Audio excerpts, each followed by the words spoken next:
What is the nature of talent? Is it inborn or nurtured? This next story of ours ponders that question. Last summer, several high school students from a low-income neighborhood in West Phoenix won the National Underwater Robot Championships. Not only were they the youngest competitors, but they beat students from MIT and other prestigious colleges. Their story is described in the current issue of Wired magazine. Two of the students, Christian Arcega and Lorenzo Santillon, are with us. Good morning to you, Christian. Good morning. And Lorenzo, hello. Good morning. Both of them are in the studios of member station KJZZ in Tempe, Arizona, and also there, one of the teachers who sponsored them, Alan Cameron. Hi, Mr. Cameron. Good morning, Susan. Mr. Cameron, let's start with you. How did you know that these kids were good enough to be able to compete in this national competition? Well, we didn't know if they were good enough to compete when we started. We entered the university level because we've been building robots for a couple of years, and we thought we wouldn't embarrass ourselves. Yeah. Christian, describe what this contraption had to do. Well, basically, the whole mission of the competition was reconnaissance, so the robot had to have cameras on board so that we could see everything on the surface, have a mechanical claw that would retrieve objects and bring them back to the surface, and then check the temperature of a water sample and retrieve a water sample liquid from the water. Well, Lorenzo, tell how you built it. What did you use? We use PVC, super blue glue, and Pelican cases. What is that? What's a Pelican case? The Pelican cases are waterproof cases that we just modified to put the cables into. And the PVC is the material they use in landscaping for sprinkler systems. Oh, like a hose? Yeah. How much money did you spend on your Pelican thing and the other stuff?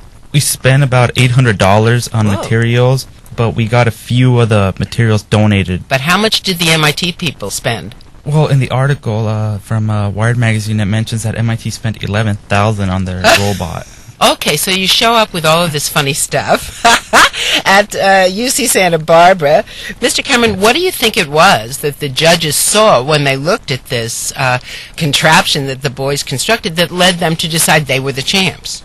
They actually appreciated the PVC pipe and the way the kids constructed things because it turned out to be simple, it was easy to work on. But part of the competition was also a verbal report on how the machine worked and the design process the kids went through, plus a written technical document and a poster display. So the kids really won a combination of all four areas, which having the robot do its job and work well was very satisfying. But having the kids be able to stand up in front of a group of experts and communicate their ideas and their written work is really over the top for a teacher. Gentlemen, I wonder if you made your teacher feel that good.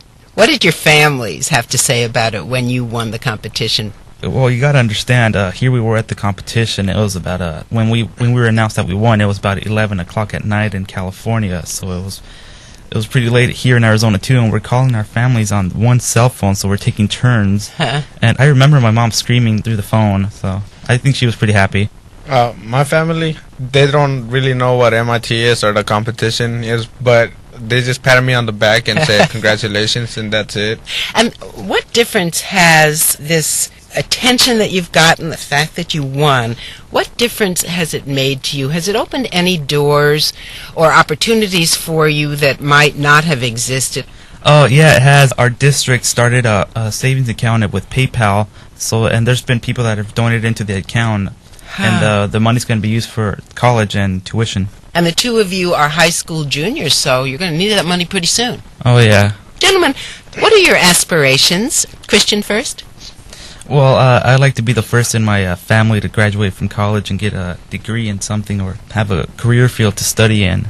I don't know, it's just always been like a dream of mine to just go on to college and start the chain where everybody else in my family after me will go to college, too. Lorenzo, what about you? My dream is to become a chef, if possible. Also, I want to do engineering while I'm being a chef and stuff, because we don't have money for me to go to the university.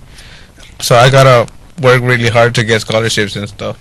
Mr. Cameron, what does all of this mean to you, the notion of getting behind these kids and really pushing them to do this and making the resources available to them so that they can do it? There's a big push right now to get the kids that are falling behind, to get them to catch up, and we sort of lost track of the top 5% of the kids that really need to excel. And it's neat to have a program, this is an after-school program, where we don't have to write out the lesson plans. They don't take a standardized test. They have to work as a team. There's no textbook, so we have to learn all of this together. So the kids are learning how to learn, and then they're competing against the nation's best, and we just absolutely love it. When is this next competition, and what do you want to tell us about it? The next competition is going to be June 17th to 19th at the Johnson Space Center. So we'll be taking these 2 kids plus 4 other. We'll have a team of 6 kids, and we'll be competing against MIT, Carnegie Mellon. We'll be meeting the astronauts. We're pretty excited. I don't blame you. Well, congratulations to all of you. Christian Arcega and Lorenza Santillon are students at Carl Hayden Community High School. Alan Cameron is an instructor there. They all spoke with us from the studios of KJZZ in Tempe, Arizona.